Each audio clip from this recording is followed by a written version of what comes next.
Cincinnati area, probably in the order of 2, 3, 4 in the morning. The forecasters had known for a month that conditions were right for flooding. Now on Saturday, March 13th, it happened. A belt of violent storms traveled right along the line of the river.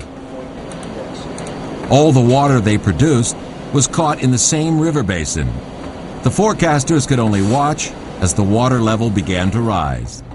I'm actually placing a call right now to look at the current Cincinnati river gauge data.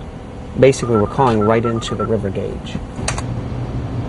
Normally, we have it set up to look at it once an hour automatically, but you know, when the river's changing quickly, we can look at it at any time, and that's what I'm doing right now. I want to look at it as it stands right now. In 48 hours, the Ohio River had risen 28 feet.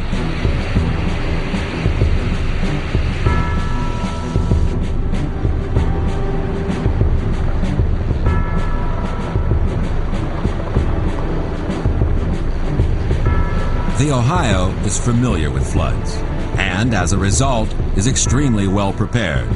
Along each side of the river are great levees.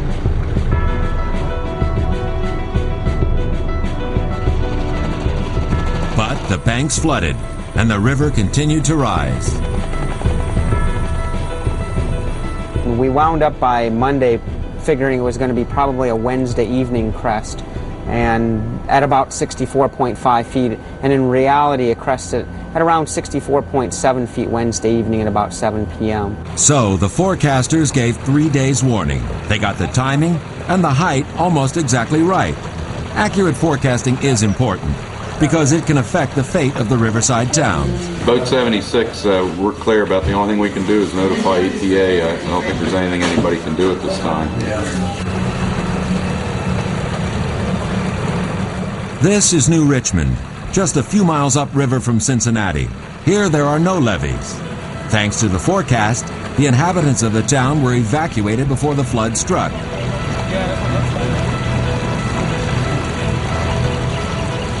A few whose houses were above the forecast flood risk were able to stay.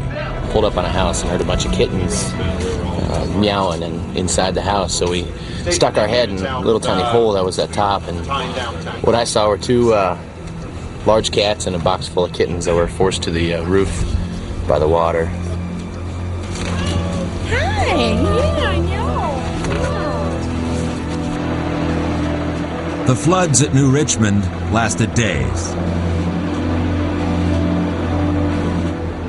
In other areas, by then the floods had already receded.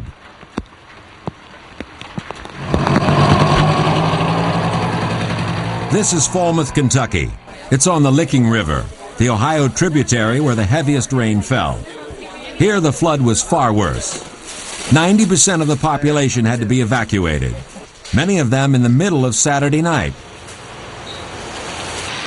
The water rose so suddenly that it was almost a flash flood. It got to 24 feet above flood level in just a few hours. The water left a ruined landscape of wreckage and river sludge. Before anyone could be allowed back, the Army had to check for damage and for bodies.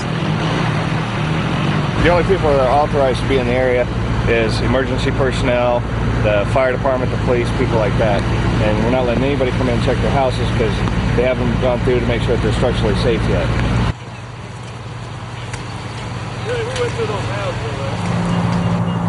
Every house had to be carefully searched. The task was immense. It was 4 days before the people were allowed back to their homes.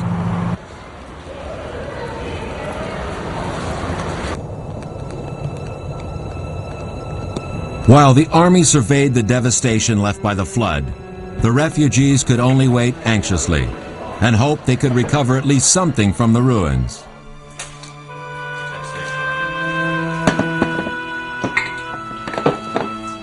For this couple, that meant trying to salvage what they could from the waterlogged remains of their grandmother's house.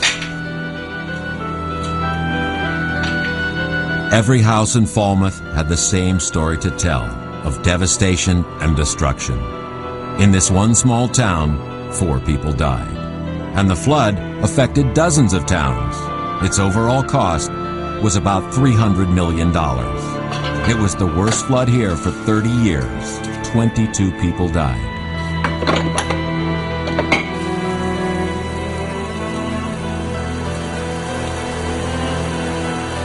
Such tragedies are repeated around the world year after year.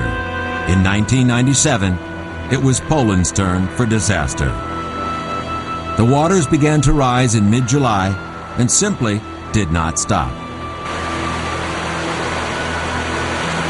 This was probably a 1,000-year flood. That means it was so severe that you could expect one this bad just once in 1,000 years. It engulfed huge tracts of land. At its height, 2,000 square miles of Poland was underwater.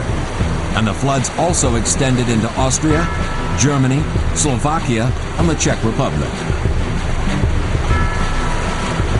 In the confusion spread over the 4 countries, it was difficult to know just how many people had died. Reports put the figures at 60 in Poland and 48 in the Czech Republic.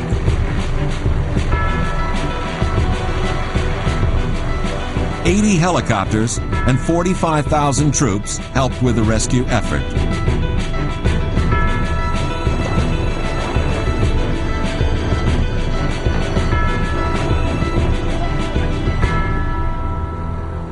Such disasters have always been inevitable on our planet, but they may become more powerful and more frequent as global warming begins to bite. Most scientists are now convinced that if the climate is changing, weather patterns around the world will be disturbed.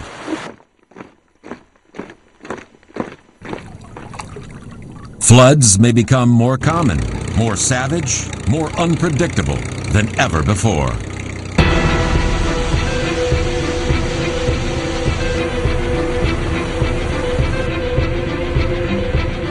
The future cost in tragedy and death is impossible to estimate. Scenes such as these will become a little more familiar every year as floods rip across our land.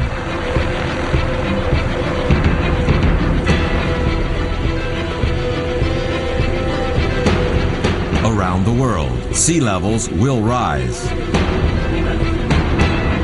In Bangladesh, the most threatened country on Earth, 90% of the country is less than 30 feet above sea level. More and more lives will be devastated by the flooding waters of our raging planet.